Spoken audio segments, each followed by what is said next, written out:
আওয়ামী লীগ কথায় কথায় যখন তখন যাকে তাকে তাদের প্রয়োজনে রাজাকার আখ্যা দিয়ে থাকে। রং হেডেড দখলদার শেখ হাসিনার পরিবারেই যে রাজাকারের বংশ বিস্তার হচ্ছে, আমরা সেটা কিছুটা ঘেঁটে দেখি।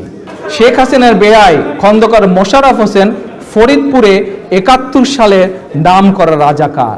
তার পিতা নুরা রাজাকারের নাম ফরিদপুরের রাজাকারদের তালিকায় ১৪ নম্বরে। দৃশ্যপট ৭১, ২১ শতকের রাজনীতি ও আওয়ামী লীগ বইয়ের ৫৪ পৃষ্ঠায় এর বিস্তারিত তথ্য রয়েছে।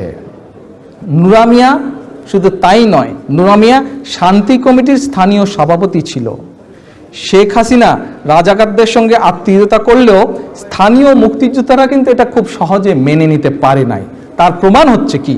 তার প্রমাণ ২০১০ সালের ২১শে এপ্রিল একটি ঘটনা আপনাদের সামনে আমি তুলে ধরতে চাই।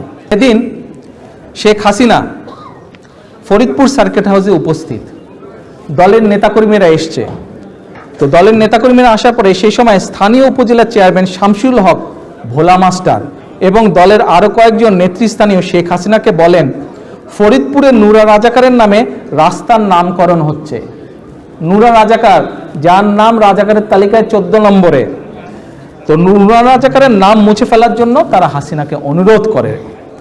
এটা শুনে হাসিনা খুব বিরক্ত হলো, খুব গোস্সা করলো, বলল দেশে রাজাকার বলে কোনো শব্দ নেই। শেখ হাসিনা সাফ জানিয়ে দিল, নুরা মিয়া রাজাকার হলেও যুদ্ধ অপরাধী ছিল না। একই সঙ্গে তিনি ফরিদপুরের দলের নেতাদের কাছে প্রশ্ন করেন, তার ভাই শেখ সেলিম ফরিদপুরের রাজাকার মুসা বিন শমশের ওরফে নুলা মিয়ার, নুলা মুসার সঙ্গে ছেলের বিয়ে দিয়ে আত্মীয়তা করেছে, এটা কেন নেতারা বলে না?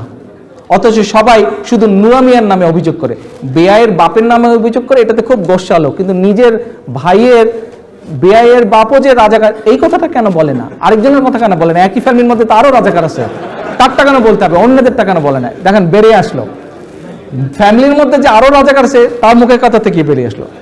ওয়ার ক্রাইম ফ্যাক্টস ফাইন্ডিং কমিটির আহ্বায়ক ডক্টর এম এ হাসান যুদ্ধ অপরাধী হিসাবে ৩০৭ জনের নাম উল্লেখ করেছেন।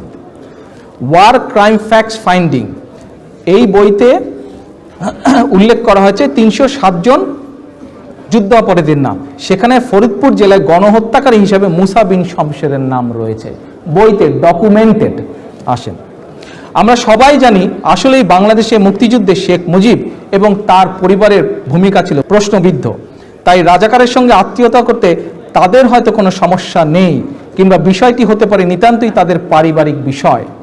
সেক্ষেত্রে আমরা কোনো মন্তব্য করতে চাই না যদি এটা তাদের পারিবারিক বিষয় হয়ে থাকে। কিন্তু নিজেদের দুর্বলতা ঢাকতে তারা যখন তখন রাজাকার যাকে তাকে বলবে, এটা আমরা মেনে নিতে রাজি না।